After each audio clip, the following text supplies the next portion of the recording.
Okay, ladies and gentlemen, welcome to the Mike from LA1 Network here on YouTube. Please give a like to this video and subscribe. This is my Raw review for June 22nd, 2013. If you guys are probably asking yourself, why am I sound depressed? Well, this is the third take of me doing this. Yeah, the first time a motorcycle just drove by playing copyrighted music, so I started over just to be safe. And then the second time came by just when I was about to wrap it up, the camera lost its connection. So technically, this video, I'm getting trolled. Hopefully this time it goes out without a hitch. So let's get started with the Raw review live from Austin, Texas.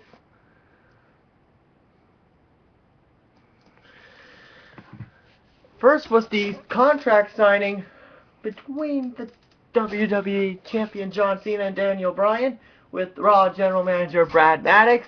Yes, I'm getting used to saying it now. And there were no punches thrown and no furniture was overturned. But this is probably the most civil contract signing in recent memory of WWE, because I didn't see the Divas one.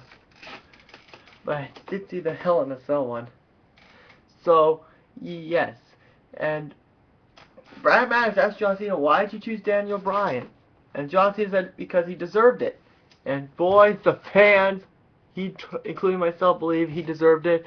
And then he put and they both signed the contract, but Brad Maddox wasn't so sure about Daniel Bryan. So, he decided to put him in a gauntlet match. Although he didn't say it that way.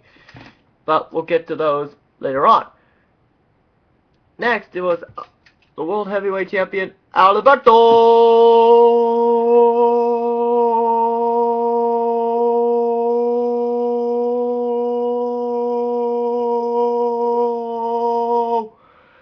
Del Rio versus Sheamus. And hey, we're having deja vu here. Alberto Del Rio tried for much of 2012 to win the World Heavyweight Champion from Sheamus, but now the World Heavyweight Championship is around his waist. But Sheamus, sporting a gruesome bruise on his thigh from Money in the Bank, but Alberto Del Rio used it went for that thigh, and that's it. Del Rio beat Sheamus. And although Damien Sandow was watching it in the back just in case he wanted to cash in, but no cash in, and no Randy Orton either. That was a big surprise. Next it was Christian versus Titus O'Neil. Overall, this match was totally unpredictable. For some point I thought Titus O'Neil was going to win. Even in the end, you went 99. Big mistake. Hit with the keel switch, and Christian defeated Titus O'Neil. Although his partner Darren Young was in that one, but we'll get to him in just a few moments. Next, it was Mark Henry addressing the Shield. And boy, the Austin crowd really loves Mark Henry.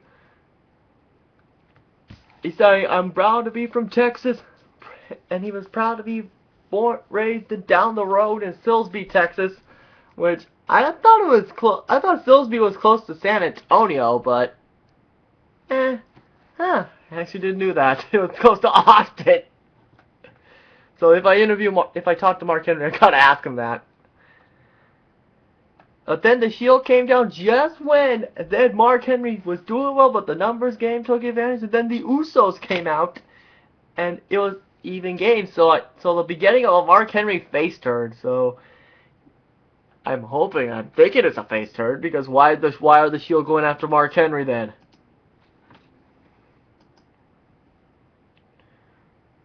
Next, it was Dolph Ziggler versus guess who? Darren Young.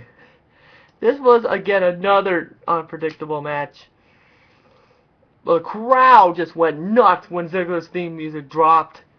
But then, this was something I did do in my past take. After Dolph Ziggler hit the zigzag and got the victory 1, 2, 3, Big E Langston came out. along with AJ, who's Rosie O'Donnell crazy. But Dolph managed to get out of the ring just in time. And Dolph says, "I'm too good for you." That's all I gotta say about that one. Dolph Ziggler defeated Darren Young in a pretty good contest. Next, the Total Divas cast appeared on Miz TV.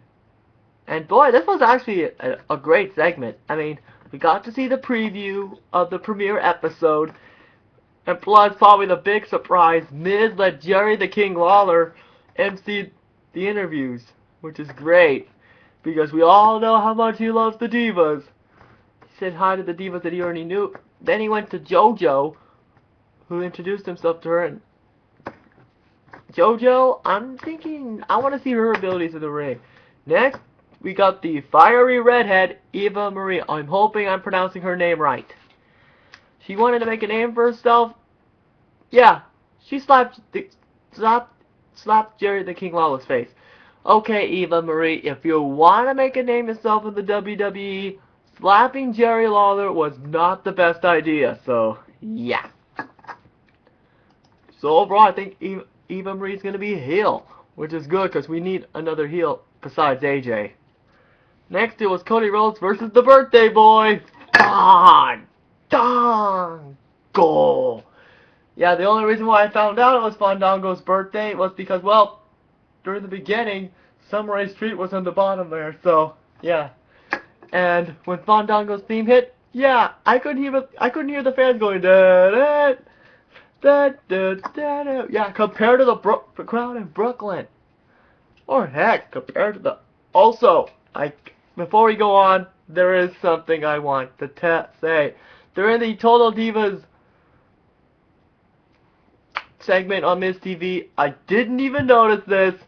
Apparently, we had a wardrobe malfunction. Yeah, apparently one of the Bellas, I don't know if it's Brie or Nikki or Brie, yeah, one of them had a nip slip, so, oh jeez.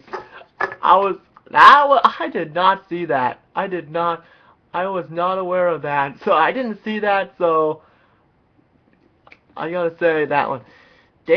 Now back to Cody Rhodes versus Fandango. This was probably one of the best matches down there, but besides the gauntlet matches, we'll get to that in a minute.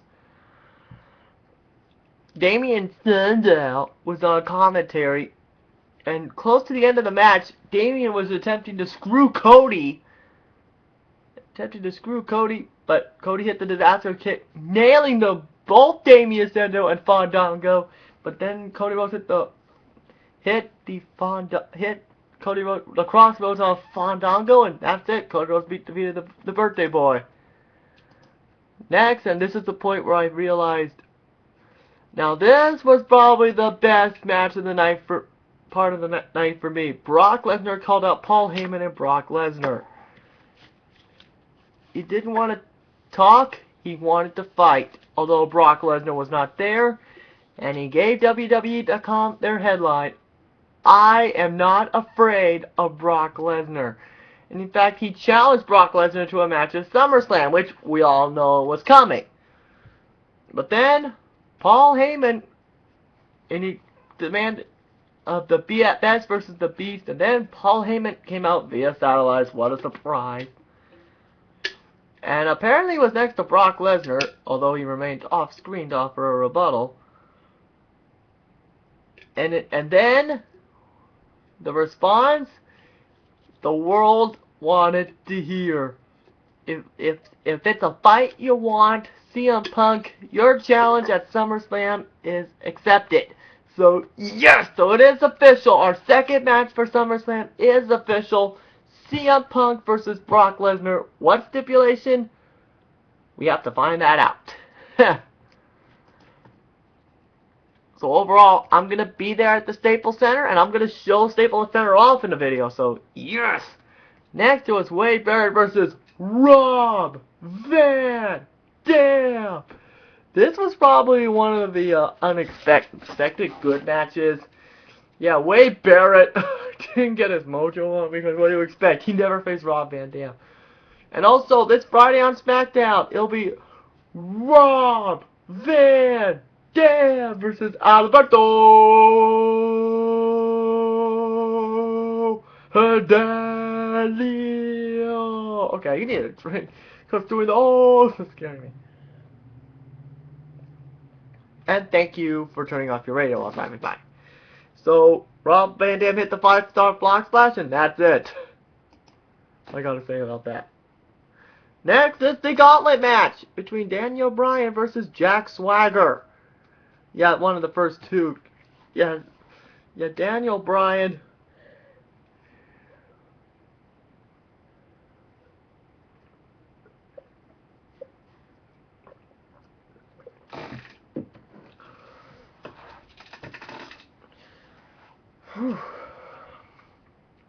Yeah, in the end of this match, Jack Swagger hit the Swagger bomb, but then Daniel Bryan put the Yes Lock on him, and just like that, Daniel Bryan's the winner. But Zeb Coulter's luck was about to change, because guess who was Daniel Bryan's next opponent?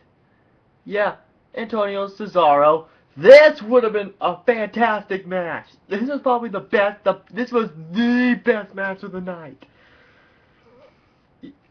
Yeah, this was probably the great. This was probably the best match, even though this match lasted forever. But in the end, Daniel Bryan got the roll up 1, 2, 3, and Daniel Bryan beat Cesaro, although Cesaro was pissed. And guess who was his third opponent? Yep, Ryback. This was obviously not only the match between Daniel Bryan and Ryback, who won NXT Season 1 before it was the FCW thing. Speaking of which, I need to see that, actually. But who cares? It's going to be on Sci-Fi. If they're going to confirm that or not. But then Ryback set up a table. It's like, oh no. There was no way. But then Daniel Bryan hit it, and then Ryback. The crowd was into this match. They're chanting in the gauntlet match. First for Jack Swagger, they're chanting, "Oh, you sucks! Oh, you sucks!" Because referencing that fact that Jack Swagger wrestled at Oklahoma, at University of Oklahoma, and what do you know? The arena is at the University of Texas. By the way, there you go, Texas fans. There you go. Although Swagger went that, and the crowd went booing him like crazy. The crowd for Ryback, they're chanting Goldberg, Goldberg. yeah. What a surprise!